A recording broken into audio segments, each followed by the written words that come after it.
Hi fellow bombers, I'm Brian from Atomic-Moto and I'm here to do a review of the Gaerne GX-1 boot. Now this is a staple in Gaerne's line. It has been in their line for a long time and gone through many iterations. This is the newest. We're going to break it all down for you. Let's get started.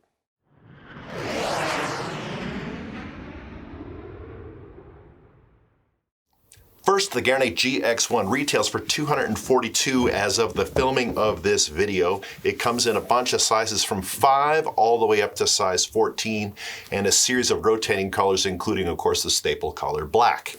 It weighs about 3.9 pounds for this size 10, which is a 44.5. 3.9 pounds is pretty light for an off-road boot. Below that sub 4-pound mark is pretty nice. Let me run through the other basics of it. Now, first of all, the Gaerne GX-1 is a boot that is made in that northern Italy region in the Veneto area, and so it has that spectacular Italian quality. And when you take it out of the box, you notice that right away. It's got injection molded pieces along the side, a plastic heel counter, plastic here on the upper part of the shaft, plastic all around the foot. This boot is 4 buckles. It's Gaerne's traditional buckle design. They're very easy to work on, very easy to work with. They're very durable, easy to adjust. They're inexpensive to replace, although I doubt you would ever have to. It has a rubber burn guard. This is kind of a nice upgrade. It's got a silicone burn guard here on the upper part of the boot. It actually looks really nice. It's got a nice style to it. Big opening, of course, that is to accommodate shin guards, knee shin guards. And on the two most cool features about this boot are I'll get to right now. First is that the bottom part of the boot, you can see, is a stitched on sole. It is a welt sole. And that is a spectacular way of constructing a boot. It's much more durable, a little bit more expensive to produce. It can be resoled. It has more longevity, and most of all, it has no flex in the midsole here for those situations where you get in those tricky little front strikes where it can bend the toe of the boot and potentially give you an injury. You're less susceptible to that with this type of sole.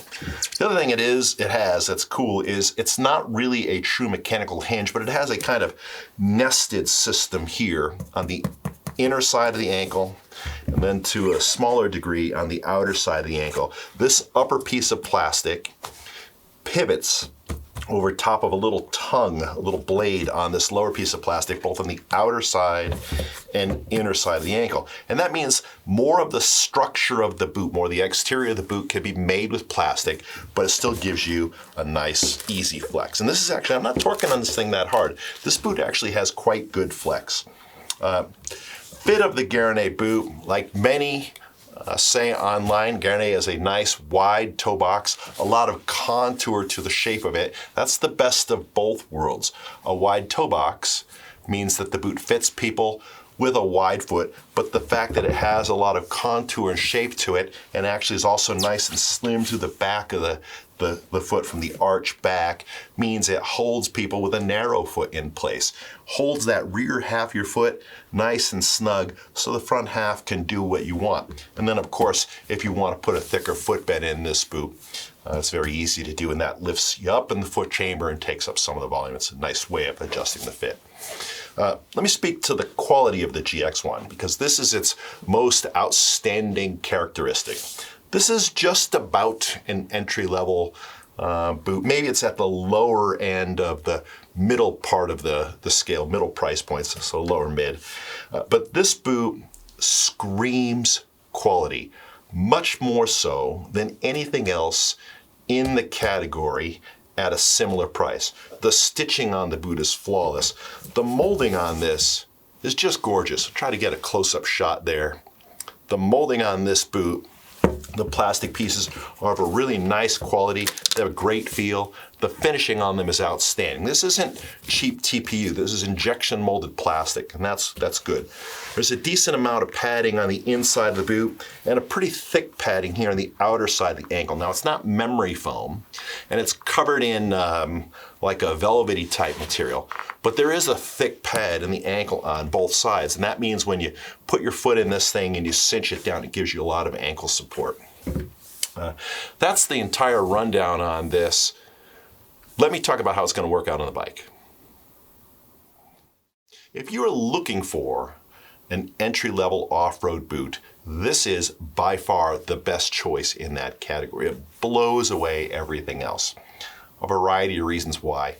The plastics on it are outstanding. It's got a welt stitched on sole, which is a more expensive way of constructing a boot. It's also more durable, lasts longer, and gives you better support and protection, and it can be resoled. 4 buckles. They're not knocking off one of the buckles to save a few pennies. It still has 4 buckles, and this is the same buckle that is used again on Gaerne's high-end models.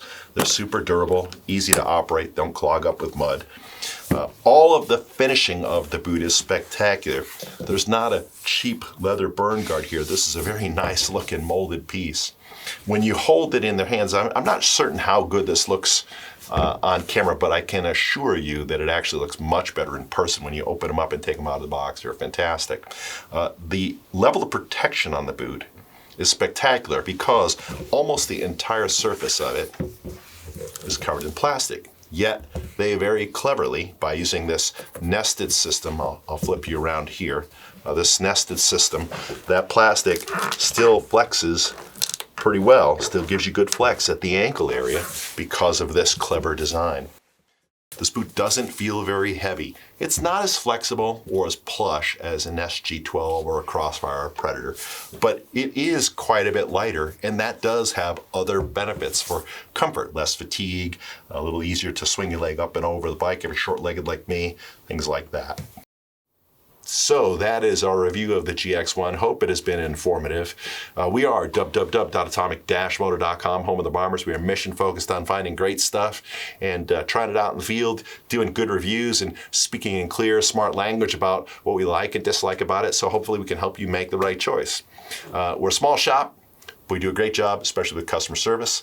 And we have a great YouTube channel. We'd like it if you checked out this video, maybe clicked like, and also clicked subscribe for future ones. And once again, as I always say at the end of these videos, hope to see you out on your bike.